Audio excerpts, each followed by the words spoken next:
अच्छा, अब जिस तरह से इमरान खान साहब का आपने हवाला दिया कि उसके एक दिन बाद बड़ा इंपॉर्टेंट ये केस होगा जो कि इमरान खान साहब के हवाले से है। सर, पीटीआई के जो वकला हैं उनकी एक्सपेक्टेशंस तो कुछ और हैं और फिर वो दबाव भी एक तरह से डालते हैं, क्रिटिसाइज़ भी करते हैं कि जिस तरह उनके केस को टेकअप किया जा रहा है। कभी इस्लामाबाद हाई कोर्ट के ऊपर क्रिटिसाइज़ करते हैं लेकिन फिर वहीं से कुछ रिलीफ भी मिल जाता है। तो आपके ख्याल में उस केस की स्टैंडिंग क्या मौजूद है?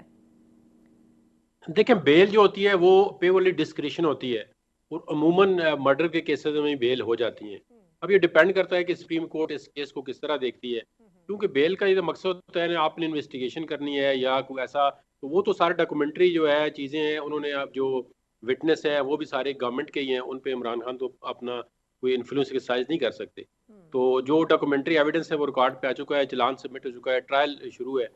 तो उसके अंदर ट्रायल के अंदर भी एक थोड़ी सी पेचीदगी ये है कि एक कोर्ट ने कहा जी ट्रायल का फैसला करें 4 वीक में, दूसरा जो divisional bench Islamabad high court का उसमें आज भी प्रोसीडिंग हो रही थी, उन्होंने अब मजीद कोई रिकॉर्ड मंगाया है रजिस्ट्रार हाई कोर्ट से कि ये केस जो चल रहा है उस पर भी अभी जो है ना फैसला आने वाला, वो बड़ा इंपॉर्टेंट फैसला होगा कि अगर उनका जेल ट्रायल जो है वो हाई कोर्ट कह देती है कि ये जी एज पर लॉ नहीं हो रहा, तो फिर बड़ा डेंट पड़ जाएगा उस केस में। ठीक। तो फिर तो वो ऑब्वियसली जो है वो ट्रायल का जो शुरू से अब ट्रायल करना पड़ेगा और प्रॉपर ट्रायल करना पड़ेगा, हम्म। अगर हाई कोर्ट से डिसाइड कर देती है।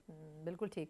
अच्छा, यानी कि सर कोई रिलीफ की गुंजाइश इसका मतलब है कि समझी जा सकती है खान साहब के लिए, या फिर ये दुरुस्त कहा जा रहा है कि अब जिस तरह नैब टेक ओवर कर रहा है उनके केसेस में, तो जिस तरह अलकादर ट्रस्ट के हवाले से उन्होंने उनकी गिरफ्तारी भी डाली जबकि वो ऑलरेडी इस वक्त जेल में मौजूद हैं, तो अगर कोर्ट से कोई रिलीफ मिल भी जाता है तो अल्टीमेटली नैब उनको अपनी कस्टडी में ले लेगा, ऐसी कोई पॉसिबिलिटी आपको नजर आ रही है?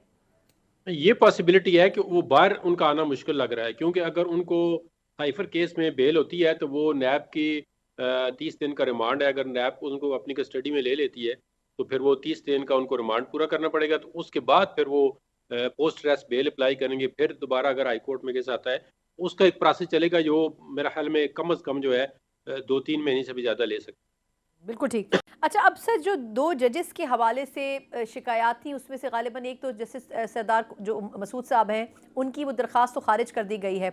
लेकिन ये अब जस्टिस मज़ाहिर अली नकवी साहब जो हैं इनकी आपको याद होगा मुबैना तौर पर कुछ ऑडियो लीक्स का भी हवाला दिया गया था। फिर ये जो शिकायत उनके हवाले से आई हैं बड़े लंबे अरसे तक, अगर आप थोड़ा-सा इसका बैकग्राउंड भी बता सकें कि उसकी तो समाअत ही नहीं होती थी इस हवाले से। तो ये कितना इम्पोर्टेंट है सर इनके हवाले से शिकायत का आना, और आपके ख़्याल में कितना इसको अहमियत देनी चाहिए? अब देखें, इनके सिलसिले में बात यह है कि ये जो बार काउंसिल्स हैं उन्होंने भी इनके खिलाफ, इवन जो सबसे बड़ी जो स्टेटूटरी बॉडी है वकला की पाकिस्तान बार काउंसिल, उन्होंने भी कंप्लेंट फाइल की है इनके अगेंस्ट, और बाकी बार काउंसिलों ने भी। तो इनके खिलाफ जो कंप्लेंट्स हैं वो ऐसे नहीं है कि गुमनाम किसी बंदे ने कंप्लेंट फाइल कर दी हो, वो प्रोसीडिंग को फेस ना करे या उसको बुलाया जाए तो वो ना आए या कोई ऐसा मटीरियल पेश ना कर सके। तो इनके खिलाफ जो कंप्लेंट है वह काफ़ी सीरियस है। अब ये है कि सुप्रीम जुडिशल काउंसिल जो है वो बहुत जितने चीफ जस्टिस और बड़े सीनियर जो 2 जज होते हैं सुप्रीम कोर्ट के, और 2 जज जो चीफ जस्टिस हैं हाई कोर्ट के सीनियर, एक बड़ी मतलब हाईली पावर्ड स्टेचुरी बॉडी है, कॉन्स्टिट्यूशनल बॉडी है, तो वो डिसाइड करेंगे कि जो सब्सटेंशियल मटेरियल है वो इनको मिसकंडक्ट के जुमरे में लेके जाता है या नहीं जाता। तो इस पे अब सुप्रीम जुडिशल काउंसिल का जो फैसला होता है फिर उसको आप सुप्रीम कोर्ट की जो 184(3) की जुरिसडिक्शन है उसमें चैलेंज भी कर सकते हैं। तो नकवी साहब ने तो शो काज नोटिस को ही चैलेंज कर दिया है, तो अभी फैसला आया ही नहीं है। तो अब देखते हैं कि सुप्रीम कोर्ट में कोई बेंच बनता है, वो इस प्रोसीडिंग को रोकता है या कहता है जी नहीं प्रोसीडिंग चलनी चाहिए, और आखिर में जो फैसला आएगा फिर उसको आप चैलेंज करें। ठीक, तो बिल्कुल ये ठीक। अभी आगे प्रोसीडिंग होगी तो पता चलेगा।